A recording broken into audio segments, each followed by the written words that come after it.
everyone, welcome back. Tanchikiwa Mizumi. My name is Abigail, or Abby, Abigail Dishinikashun. I am Métis and autistic and love talking about autism stuff, so this is where I do that. Still working on the scripts for more Percy Jackson videos since that is going to take a bit. I've just got too much to say about the second season, like I said last week. But in the meantime, my sibling recently recommended a show to me called The Residents, as there is an autistic coded character. Unfortunately for me, this show is on Netflix, which I do not have a subscription to, and they have really cracked down on password sharing. But my parents have Netflix, and I recently did some overnight dog sitting for them, so I binged this show in like one sitting, stayed up until 2 a.m. to watch it all last week. So this is going to be my quick thoughts on Cordelia Cupp from The Residents, based on one single late night sleep deprived viewing. So I loved this show. I will admit that at first I was a bit skeptical because it's all set in the White House. And as a Canadian, I have some feelings about US politics stuff at the moment. But it is fictional. The president in this show is a gay man with a husband. And it's really all about the drama behind the scenes with the employees who live and work there. And it's a murder mystery, and I do love murder mysteries, and the detective is absolutely marvelous. Her name is Cordelia Cupp. She is portrayed by Uzo Aduba, and she is the one who is autistic coded, and I adore her. So my initial thoughts when watching her in the first couple episodes was that she's like BBC Sherlock, but better, with the eccentric, catches everything, not so great with social cues. She's the one woman involved with the investigation in the show, and she's just frustrated with all of the men who think they know better, and she just shows them up by comparing everything to birds. I feel like I'm not explaining it the super best, but I'm also trying to keep spoilers out because I love this and I want to recommend it. But yeah, she just compares everything to birds. She is a birder as well as a consulting detective. Birds are her thing. There's one point where she says that she likes sex more than talking about real estate and less than looking at birds, which I found very relatable for the special interests and just ranking those in things in life. But really, just every second that she's on screen is just pure joy, or at least it was for me. She sees everything and just remembers everything and just fully dedicates herself to things that she's determined to do. She spends so much time focused on finding the birds that she's trying to see. And in a flashback sequence, yes, Valkyrie, I am talking about someone who likes birds.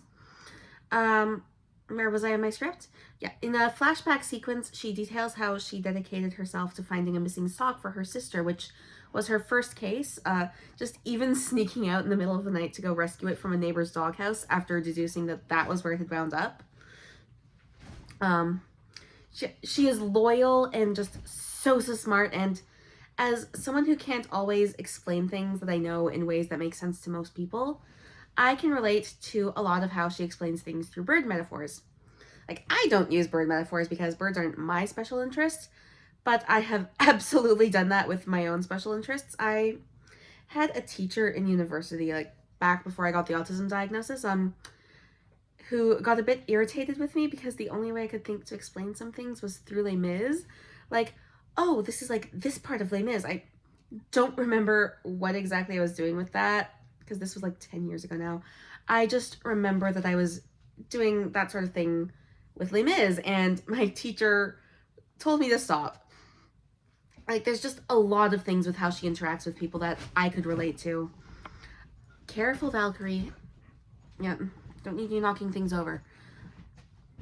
Yeah, so she is never explicitly stated to be autistic. It is just coding and open to audience interpretation. From a few things that I've read online, a lot of neurodivergent folk, particularly autistic people, have really connected with her. But I did also see a few things with people saying that they didn't like the show at all, entirely because the detective, Cordelia Cupp, was rude and abrasive. So they were unable to root for her because she was too unlikable. To that I say, neurotypical white men are allowed to just be like that in real life and the media and get away with it without needing to justify it. They'll just get praised. Whereas women, people of color, and neurodivergent folks are held to a much higher standard of behavior, especially when those traits overlap. Like, I'm pretty white. People do not generally clock me as being any sort of indigenous, but between presenting as female and knowing I'm bad at social cues because of the autism, I still often feel like I need to apologize for just existing on a regular basis because I'm so afraid of being perceived as rude when I just tend to word things badly without meaning to. That's probably actually a trauma response of some sort, but anyway, Cordelia Cupp, to me, definitely feels autistic coded on top of being a black woman, so unfortunately it's not surprising that people just assume she's rude and write her off, and also apparently the show altogether, because they just think this character is rude, and therefore they can't root for her in the show, and yeah, I don't get that from her at all. I would love to talk birds with her. They're not my special interest, but I do think they're cool, and I would absolutely happily listen to her talk about them. And it's really disappointing to me that people just see this character who's absolutely amazing and go, oh, she's rude, so I therefore hate this entire show. But I'm pretty confident that if this detective character had been a white man, they would have just been like, yeah, amazing, cheers. I mean, that's literally exactly what happened with BBC Sherlock. High functioning sociopath line. Anyway, I wish that there was more than one season of this show because I really love this character. I love everything about her. This is definitely a show that I would happily rewatch over and over again if I had the Netflix. Probably will rewatch over and over again next time I'm dog sitting for my parents or just over there for other things, helping them out and stuff. But yeah, if you enjoy murder mysteries and characters that can be read as autistic, then this would be a great show for you, in my opinion. For me, it was a perfect combo. I am very disappointed to know that Netflix canceled it, but it is what it is, I guess. I totally recommend it. Despite being canceled, it does tell the full story. It's just a case of, oh, if there had been another season, we could have gotten another mystery for her to solve scenario. It works as one season. I just would have liked more because I really, really love this character. Yeah, so anyway, I think that's all that I have to say about this show and this character for now. Thank you for watching, and I will definitely see you in the next video, which will either be more of Percy Jackson Season 2 or a theater video talking about realism versus naturalism, whichever script I finish first.